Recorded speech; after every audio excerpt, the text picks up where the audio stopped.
ಹರೇ ಕೃಷ್ಣ. ನಮಸ್ತೆ. ಸಂಚಿಕೆ 2, ನಿಮ್ಮ ಸೂಕ್ತ ಪ್ರಜ್ಞಾ ಮನಸ್ಸಿನ ಶಕ್ತಿ. ಪ್ರತಿಯೊಬ್ಬ ವ್ಯಕ್ತಿಯು ಪ್ರಾರ್ಥನೆ ಸಲ್ಲಿಸುತ್ತಾನೆ. ಪರಿಣಾಮಕಾರಿ ಪ್ರಾರ್ಥನೆಯನ್ನು ಹೇಗೆ ಸಲ್ಲಿಸಲಾಗುತ್ತದೆ ಎಂದು ನಿಮಗೆ ಗೊತ್ತಿದೆಯೇ? ಎಷ್ಟು ದೀರ್ಘಕಾಲದಿಂದ ನೀವು ಪ್ರಾರ್ಥಿಸುವುದನ್ನು ಬಿಟ್ಟುಬಿಟ್ಟಿದ್ದೀರಿ? ಹೆಚ್ಚಾಗಿ ಅವಘಡ ಅಥವಾ ಕಷ್ಟಗಳು, ರೋಗ ಅಥವಾ ಸಾವಿನ ಸಮೀಪಕ್ಕೆ ಬಂದಾಗ ಆಪತ್ಕಾಲೀನ ಸ್ಥಿತಿಗಳಲ್ಲಿ ಪ್ರಾರ್ಥನೆ ನಮ್ಮ ಮುಖದಿಂದ ಹೊರಬರುತ್ತದೆ. ದೈನಂದಿನ ವಾರ್ತೆಯ ಮೇಲೆ ಒಮ್ಮೆ ಕಣ್ಣಾಡಿಸಿ. ದೇಶವಾಸಿಗಳು ಯಾವುದೋ ಅಸಾಧ್ಯ ಕಾಯಿಲೆಯಿಂದ ನರಳುವ ಮಗುವಿಗಾಗಿ ಪ್ರಾರ್ಥಿಸುತ್ತಿದ್ದಾರೆ.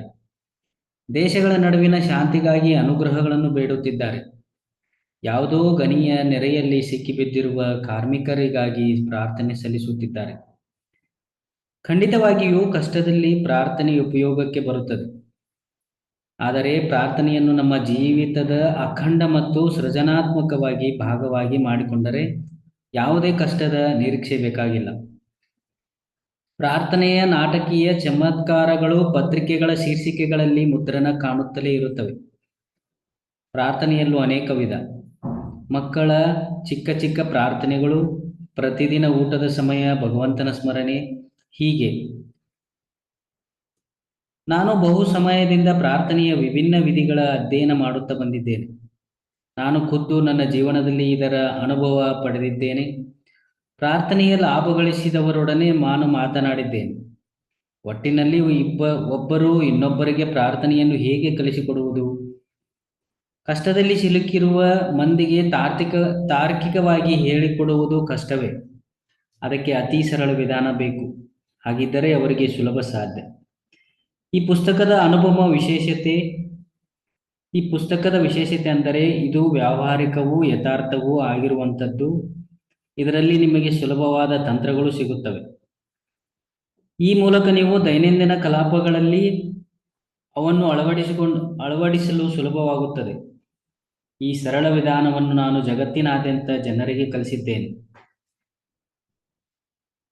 ಈ ಪುಸ್ತಕದ ಕೆಲವು ವಿಷಯಗಳು ಮುಖ್ಯವಾದ ರೀತಿಯಲ್ಲಿ ನಿಮಗೆ ಸಹಾಯ ಒದಗಿಸುತ್ತದೆ.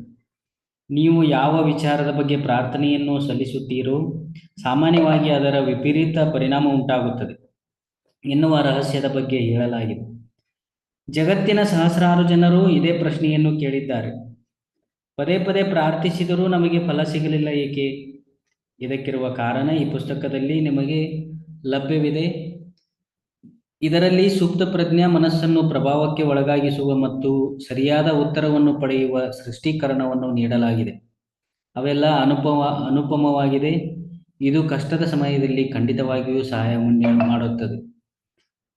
ನೀವು ಯಾವ ವಿಷಯವನ್ನು ನಂಬುತ್ತೀರಿ, ಯಾವುದರ ವಿಶ್ವಾಸವಿದೆಯೋ ಅದರ ಪ್ರಾರ್ಥನೆ ಮಾಡಿದರೆ ಫಲ ಸಿಗುತ್ತದೆ ಎಂದು ಜನರು ನಂಬಿದ್ದಾರೆ.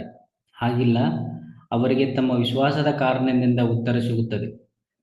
ಅವರ ಸೂಕ್ತ ಪ್ರಜ್ಞಾ ಮನಸ್ಸು ಆ ವ್ಯಕ್ತಿಯ ಮಾನಸಿಕ ಚಿತ್ರದ ಅಥವಾ ವಿಚಾರದ ಬಗ್ಗೆ ಪ್ರಕ್ರಿಯೆಯನ್ನು ತೋರಿಸಿದಾಗ ಅದು ವಾಸ್ತವದಲ್ಲಿ ಬದಲಾಗುತ್ತದೆ. ವಿಶ್ವಾಸದ ಈ ನಿಯಮ ಪ್ರಪಂಚದ ಎಲ್ಲ ಧರ್ಮಗಳ ತಳಹದಿಯ ಸಿದ್ಧಾಂತವಾಗಿದೆ. ಇದು ಅವರ ಮನೋವೈಜ್ಞಾನಿಕ ಸತ್ಯದಲ್ಲಿ ಅಡಗಿರುವ ಕಾರಣವಾಗಿದೆ. ಧಾರ್ಮಿಕ ಭಿನ್ನತೆಯ ಹೊರತಾಗಿಯೂ ಬೌದ್ಧ, ಕ್ರೈಸ್ತ, ಮುಸ್ಲಿಂ ಮತ್ತು ಯಹೂದಿ ಜನರಿಗೆ ತಮ್ಮ ಪ್ರಾರ್ಥನೆಯ ಉತ್ತರ ಸಿಗುತ್ತದೆ. ಅದು ಹೇಗೆ ಸಾಧ್ಯ? ಹೇಗೆಂದರೆ ಪ್ರಾರ್ಥನೆಯ ಉತ್ತರ ಯಾವುದೇ ನಂಬಿಕೆ, ಧರ್ಮ, ಜೋಡಣೆ, ಕರ್ಮಕಾಂಡ, ಸಂಸ್ಕಾರ, ಆರಾಧನೆ, ಭಜನೆ, ಮಂತ್ರ, ಬಲಿ ಅಥವಾ ಹರಕೆಗೆ ಸೀಮಿತವಲ್ಲ. ಅವರವರ ನಂಬಿಕೆ ಅಥವಾ ಮಾನಸಿಕ ಸ್ವೀಕೃತಿಯ ಕಾರಣದಿಂದ ಸಿಗುತ್ತದೆ. ಜೀವನದ ನಿಯಮ ನಂಬಿಕೆಯ ನಿಯಮವಾಗಿದೆ. ನಂಬಿಕೆ ಅಥವಾ ವಿಶ್ವಾಸವನ್ನು ನೀವು ಮನಸ್ಸಿನ ವಿಚಾರವೆಂದು ಹೇಳಬಹುದು. ವ್ಯಕ್ತಿ ಹೇಗೆ ಯೋಚಿಸುತ್ತಾನೆ, ಅನುಭವಿಸುತ್ತಾನೆ ಮತ್ತು ವಿಶ್ವಾಸ ಪಡುತ್ತಾನೆ, ಹಾಗೆಯೇ ಆತನ ಮನಸ್ಸು, ಶರೀರ ಮತ್ತು ಪರಿಸ್ಥಿತಿಗಳ ಸ್ಥಿತಿ ಇರುತ್ತದೆ. ನೀವು ಏನು ಮಾಡುತ್ತಿದ್ದೀರಿ ಮತ್ತು ಏಕೆ ಮಾಡುತ್ತಿದ್ದೀರಿ ಎಂಬುದನ್ನು ಮನವರಿಕೆ ಮಾಡಿಕೊಂಡ ಬಳಿಕ ಸೂಕ್ತ ಪ್ರಜ್ಞಾ ಮನಸ್ಸಿನ ಸಹಾಯವನ್ನು ಬೇಕಾದ ತಂತ್ರದ ಮೂಲಕ ತಯಾರಿಸಬಹುದಾಗಿದೆ. ಇದರಿಂದ ನಿಮ್ಮ ಜೀವನದಲ್ಲಿ ಎಲ್ಲ ಒಳ್ಳೆಯ ವಿಷಯಗಳೇ ಬರಲು ಸಾಧ್ಯ. ಸಫಲ ಪ್ರಾರ್ಥನೆಯ ನಿಜವಾದ ಅರ್ಥ ಮನೋಕಾಮನೆ ಪೂರ್ತಿಯಾಗುವುದು.